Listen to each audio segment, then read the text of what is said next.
Hello everyone. Welcome to my channel, English Listening. And I'm so excited to have you here. On this channel, you'll find a variety of content designed to help you improve your English listening skills. Whether you're a beginner or looking to perfect your advanced skills, there's something here for you. Don't forget to like, subscribe, and hit the bell icon so you won't miss any of our new videos. Feel free to leave comments and let me know what topics you'd like to see covered. Alice in Wonderland Chapter 3, A Circus Race and a Long Tale. The third chapter of Alice's adventures in Wonderland, we are collecting them all here, introduces us to the dodo bird who is far from dead, but is enormously pompous. As usual, there are plenty of puns. The mouse tells a very dry history to try and dry out Alice and the other creatures who are still wet from swimming in the pool of tears. They run a race. A circus race is actually an election, and there is a poem that looks like a mouse's tail in the text. They were indeed a queer-looking party that assembled on the bank, the birds with draggled feathers, the animals with their fur clinging close to them, and all dripping wet. Cross and uncomfortable. The first question, of course, was how to get dry again. They had a consultation about this, and after a few minutes it seemed quite natural to Alice to find herself talking familiarly with them, as if she had known them all her life. Indeed, she had quite a long argument with the Lory, who at last turned sulky, and would only say, "I am older than you, and must know better," and this Alice would not allow without knowing how old it was, and, as the Lory positively refused to tell its age, there was no more to be said. At last the mouse, who seemed to be a person of authority among them, called out, "Sit down, all of you, and listen to me. I'll soon make you dry enough." They all sat down at once, in a large ring, with the mouse in the middle. Alice kept her eyes anxiously fixed on it, for she felt sure she would catch a bad cold if she did not get dry very soon. "Ahem," said the mouse with an important air. "Are you all ready? This is the driest thing I know. Silence all round, if you please." William the Conqueror, whose cause was favored by the Pope, was soon submitted to by the English, who wanted leaders, and had been of late much accustomed to usurpation and conquest. Edwin and Morcar, the Earls of Mercia and Northumbria, said the Lory, with a shiver. "I beg your pardon," said the mouse, frowning, but very politely. "Did you speak?" "Not I," said the Lory hastily. "I thought you did," said the mouse. "I proceed." Edwin and Morcar, the Earls of Mercia and Northumbria, declared for him, and even Stigand, the patriotic Archbishop of Canterbury, found it advisable. "Found what?" said the duck. "Found it," the mouse replied rather crossly. "Of course you know what it means." "I know what it means well enough. When I find a thing," said the duck, "it's generally a frog or a worm. The question is, what did the Archbishop find?" The mouse did not notice this question, but hurriedly went on. "Found it advisable to go with Edgar Atheling to meet William and offer him the crown." William's conduct at first was moderate, but the insolence of his Normans— "How are you getting on now, my dear?" it continued, turning to Alice as it spoke. "As wet as ever," said Alice in a melancholy tone. "It doesn't seem to dry me at all." "In that case," said the dodo solemnly, rising to its feet, "I move that the meeting adjourn, for the immediate adoption of more energetic remedies." "Speak English," said the eaglet.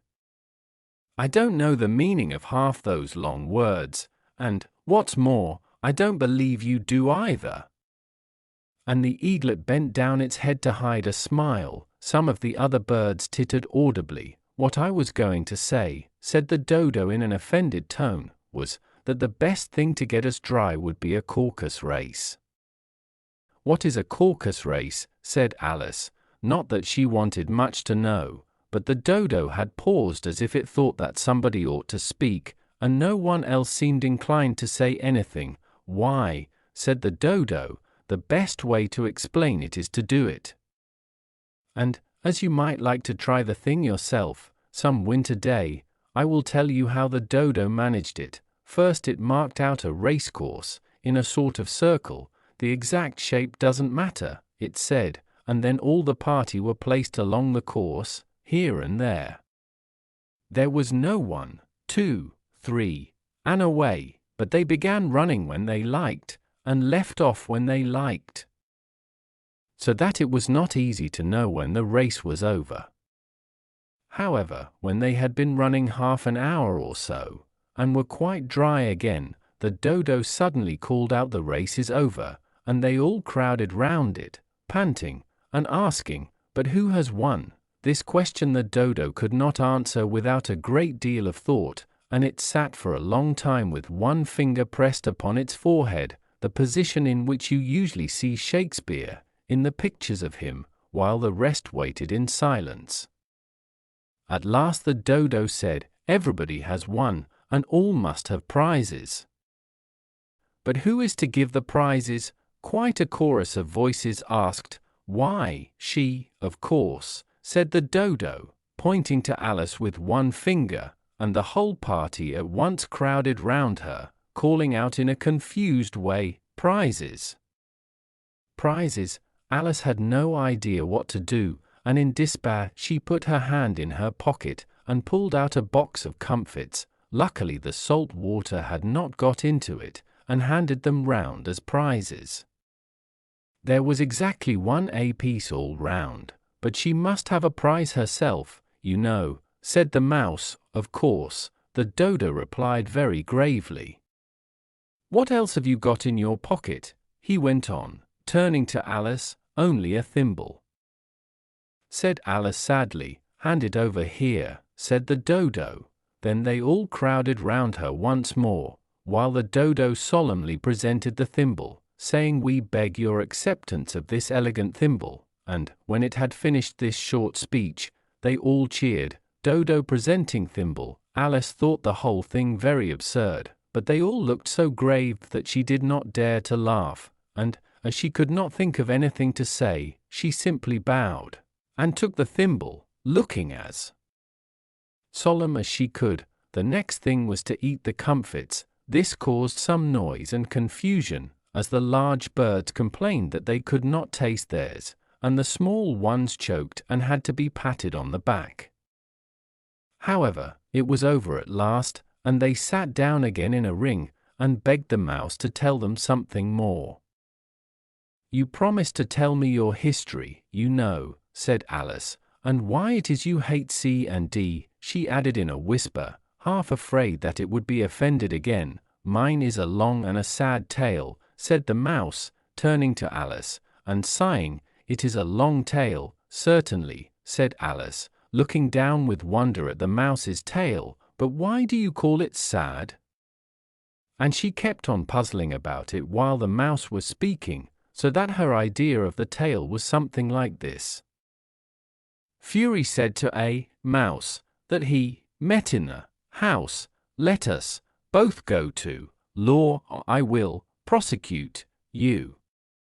Come, I'll take no denial. We must have a trial, for really this morning I've nothing to do, said the mouse to the cur. Such a trial, dear sir, with no jury or judge, would be wasting our breath. I'll be judge, I'll be jury, said cunning old Fury. I'll try the whole cause and condemn you to death.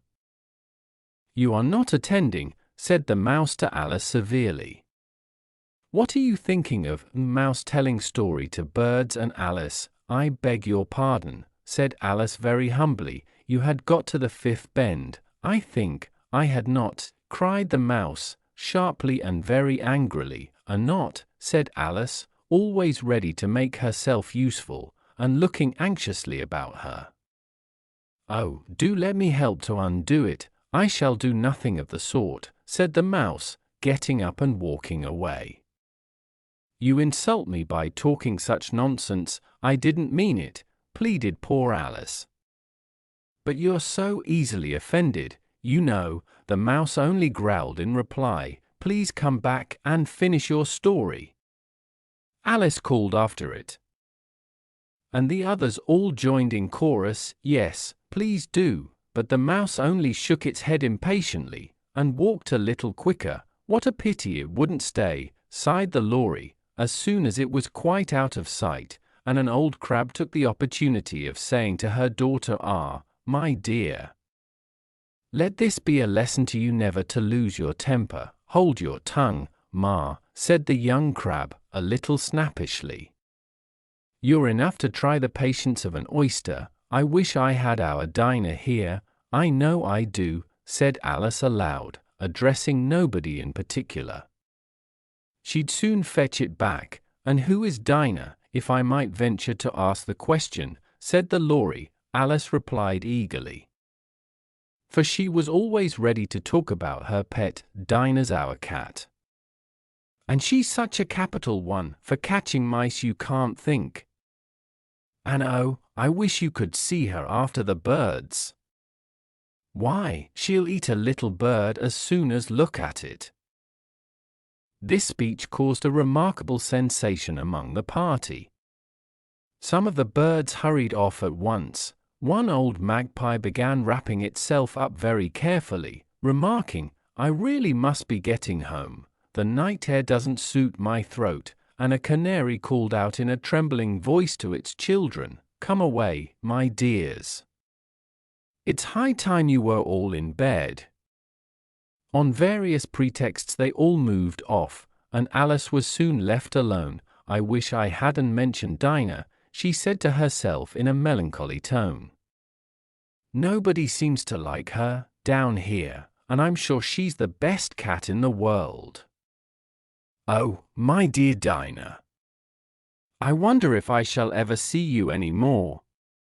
And here poor Alice began to cry again, for she felt very lonely and low-spirited.